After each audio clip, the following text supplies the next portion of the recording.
U.S. President Donald Trump on Sunday announced a 100% tariff on movies produced outside the country, saying the American movie industry was dying a, quote, very fast death due to the incentives that other countries were offering to lure filmmakers.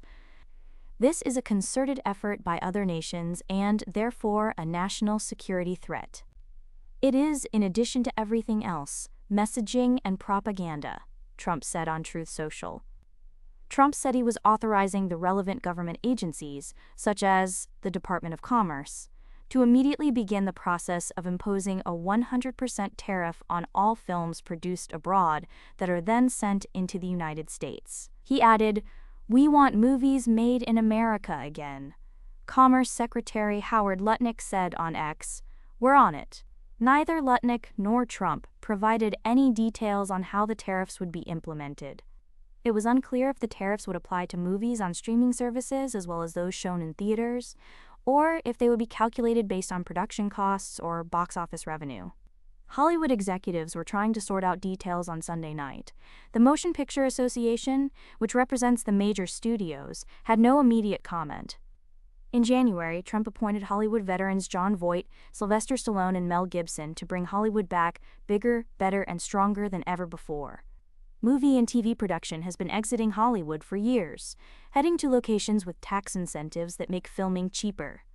Governments around the world have increased credits and cash rebates to attract productions and capture a greater share of the $248 billion that Ampere Analysis predicts will be spent globally in 2025 to produce content. All major media companies, including Walt Disney Disney, Netflix NFLXO, and Universal Pictures CMC SAO, film overseas in countries such as Canada and Britain. On Monday, leaders in Australia and New Zealand responded to Trump's tariff announcement by saying they would advocate for their local industries. Some Marvel superhero movies have been filmed in Australia, while New Zealand was the backdrop for the Lord of the Rings films. In 2023, about half of the spending by U.S. producers on movie and TV projects, with budgets of more than $40 million, went outside the U.S., according to research firm Prod Pro. Film and television production has fallen by nearly 40% over the last decade in Hollywood's home city of Los Angeles, according to Film LA, a nonprofit that tracks the region's production.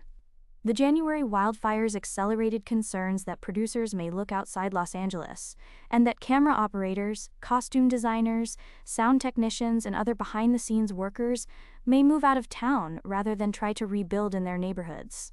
A ProdPro survey of executives found California was the sixth most preferred place to film in the next 2 years, behind Toronto, Britain, Vancouver, Central Europe, and Australia.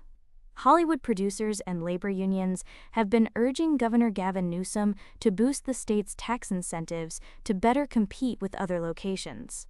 Trump's proposed movie tariff follows a series of trade conflicts initiated by his administration, which have roiled markets and led to fears of a U.S. recession. Former senior commerce official William Reinsch, a senior fellow with the Center for Strategic and International Studies, said retaliation against Trump's film tariffs would be devastating. "The retaliation will kill our industry. We have a lot more to lose than to gain," he said, adding it would be difficult to make a national security or national emergency case for movies.